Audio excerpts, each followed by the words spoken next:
tweet that's been going around where someone is claiming that they reported Lara of KATSEYE to ICE, basically saying she's an illegal alien. Obviously, this is rightfully receiving so much backlash, but I mean, it's obviously disgusting. The Trump administration is implementing a sweeping deportation initiative described as the largest in U.S. history, with a goal of 3,000 daily arrests. ICE raids have grown more aggressive, spreading to courthouses, restaurants, and homes, drawing criticism over masked agents, due process concerns, and racial profiling, including incidents affecting U.S. citizens and indigenous peoples. It's super important to know your rights, to stay safe. I'm honestly so tired because every time this happens, people act surprised, and then 2 weeks later they pretend it never happened. So, no, I'm not going to be calm about this. Lara from KATSEYE is being bullied, and a huge part of that bullying is rooted in racism, and the wildest part is that it's coming from her own fan base. Not just antis, not random trolls, but people who swear they love the group. And before anyone starts getting defensive or uncomfortable, sit with that discomfort for a second because this isn't an exaggeration. This has been building for a while now. What's happening to Lara isn't loud racism. It's not always slurs. It's not always blatant hate. It's that quiet, coded, sneaky kind that people love to pretend doesn't count, the kind where they nitpick everything she does but call it criticism, the kind where she's constantly compared, sidelined, questioned, and talked about like she's optional. The kind where people say they're just being honest, but somehow their honesty only ever targets her. And let's be real, this isn't happening equally to every member. If it were, this wouldn't even be a conversation. But it's not. Equal, and everyone knows it. Lara breathes, and suddenly there's a think piece. She sings, and suddenly it's she doesn't fit. She exists, and suddenly it's I just don't connect with her energy, and I need people to start asking themselves why that disconnect always seems to follow the same patterns.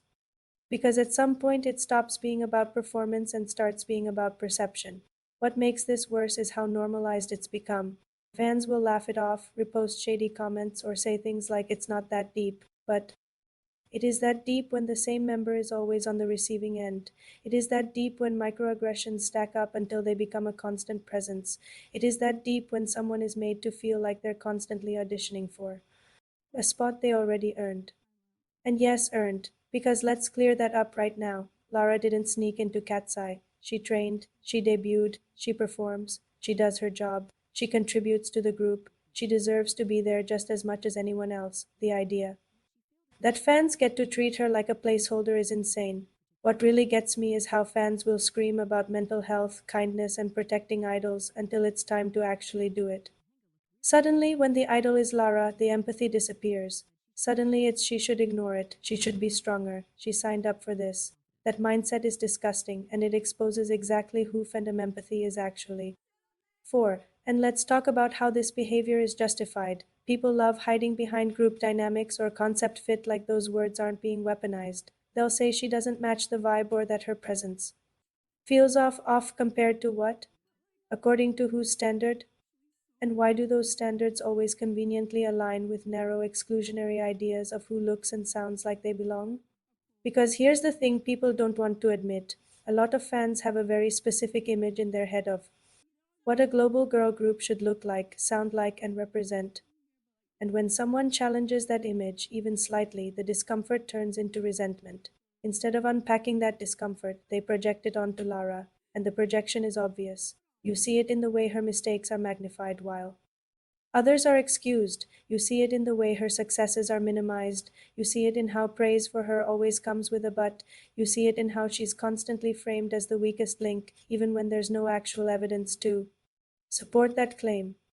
And don't get me started on the jokes, the fake jokes, the harmless comments that are only harmless if you're not the one being targeted. Humor has always been a shield for bullying, especially in fandom spaces, if you call it out. You're too sensitive. If you stay quiet, it keeps happening. Lara is an idol, yes, but she's also a young woman navigating an industry and a fan base that clearly hasn't decided whether it wants to protect her or punish her, and right. Now, a loud section of that fan base has chosen punishment. What makes this even uglier is how people react when someone calls it racism. Suddenly, it's denial, defensiveness, and gaslighting. You're reaching, you're making everything about race. It's not racism, it's just preference. Funny how preferences always seem to align with exclusion. Nobody is saying you have to bias Lara. Nobody is saying you have to love every member equally. But there is a massive difference between personal preference and targeted behavior. And a lot of fans have crossed that line while pretending they haven't. And let's talk about the silence, because silence is part of the problem too. So many people see what's happening and choose not to say anything because they don't want to be attacked, ratioed, or labeled dramatic. But silence doesn't stay neutral. Silence sides with whatever is loudest. Right now, what's loud is negativity, and the consequences of that negativity don't just disappear. Idols see comments. They see trends, they feel shifts in energy. Pretending they don't is comforting, but it's not reality. Being constantly treated as the odd one out, the questionable member, the one people tolerate instead of celebrate, does something to a person. This is how confidence gets chipped away. This is how anxiety grows. This is how people start doubting themselves even when they shouldn't. And what's crazy is that fans will only realize how bad it was after the damage is done. After someone takes a break, after someone goes quiet, after someone leaves, then suddenly it's we didn't know, we should have been kinder, mental health matters. But where was that energy when it actually mattered? And no, calling this out does not mean hating Cat's Eye. It means caring enough to say something before it's too late. If you genuinely support the group, you should want the fandom to be safe for all members, not just the ones you relate to or feel comfortable with. Because a fan base that bullies one of its own members is not healthy, it's not supportive, and it will eventually turn inward on itself. What's happening with Lara is a warning sign, not just for this fandom, but for how fandom culture keeps repeating the same mistakes. We say we've learned, we say we're better now. But then, the moment a member becomes inconvenient, different, or challenging to certain expectations, the bullying starts again, and people will still ask, why is she getting so much hate? Like the answer isn't staring them in the face. This isn't about one bad comment. This isn't about one tweet. This is about patterns, repetition, tone, who is protected and who is disposable. And Lara is being treated as disposable by people who shouldn't even be allowed near her space. So, no, this doesn't need to be toned down. It doesn't need to be softened to spare feelings, because Lara's feelings clearly haven't been spared. If you're part of this fandom and you've ever laughed at a shady comment about her, ignored dogpiling, or brushed off concerns as overreacting, then yeah, this applies to you too. Accountability isn't just for loud haters, it's for passive participants. Lara deserves to exist in her group without constantly being evaluated for her right to be there.